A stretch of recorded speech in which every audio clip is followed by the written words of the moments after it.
Hello all, ఇవాల్టి video ఏంటంటే మేమైతే వెజ్ బిర్యానీ చేసుకుంటున్నాం అనమాట. నాకైతే ఈ వెజ్ బిర్యానీ అంటే చాలా ఇష్టం. ఎందుకంటే స్పెషల్గా చెప్తున్నాను, ఇది మా అన్న చేసే వెజ్ బిర్యానీ, అది మాత్రమే ఇష్టం నాకు. బయట వెజ్ బిర్యానీస్ అస్సలు ఇష్టం ఉండదు. ఎక్కువ నేను చికెన్ బిర్యానీయే ఎక్కువ ఇష్టంగా తింటాను. అండ్ వెజ్లో అయితే ఇది బాగా తింటానమాట. ఈ వెజ్ బిర్యానీ నాకు చాలా ఇష్టం, బాగా చేస్తాడు. అండ్ దీని ప్రాసెస్ చూద్దాము. ఫస్ట్ బాస్మతి రైస్ తీసేసుకొని నీట్గా క్లీన్ చేసేసుకొని ఒక పక్కన పెట్టేసుకోవాలి. అండ్ తర్వాత మనకి బాస్మతి రైస్, నానబెట్టిన బాస్మతి రైస్కి ఎంత క్వాంటిటీ అయితే సరిపోతుందో అంత క్వాంటిటీ అయితే వాటర్ తీసేసుకొని కొంచెం బాయిల్ చేసుకోవాలన్నమాట. అండ్ బాయిల్ చేసుకున్న తర్వాత మనం బిర్యానీ స్పైసెస్ రెడీమేడ్గా దొరుకుతాయి కాబట్టి అవి వేసేసుకుంటే సరిపోతుంది. అది కుక్ అయిపోయాక అల్లం వెల్లుల్లి పేస్ట్ వేసుకోవాలన్నమాట. ఇది కూడా పచ్చివాసన అంతా, ఫ్లేవర్ పచ్చివాసన అంతా పోవాలి. అప్పుడే మనకి బిర్యానీ అనేది టేస్ట్గా వస్తుంది.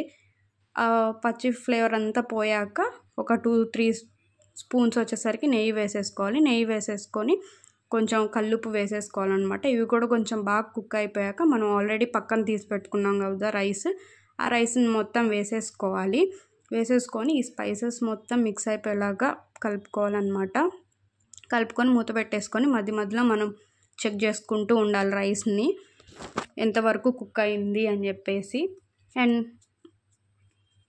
మధ్య మధ్యలో చెక్ చేసుకుంటూ ఉండాలి తిప్పుతూ. అండ్ కొంచెం బాయిల్ అవుతున్నప్పుడు గరం మసాలా, చికెన్ మసాలా వేసేసుకొని మొత్తం ఇవి కూడా స్పైసెస్ అన్నీ మిక్స్ అయ్యేలాగా తిప్పుకోవాలన్నమాట.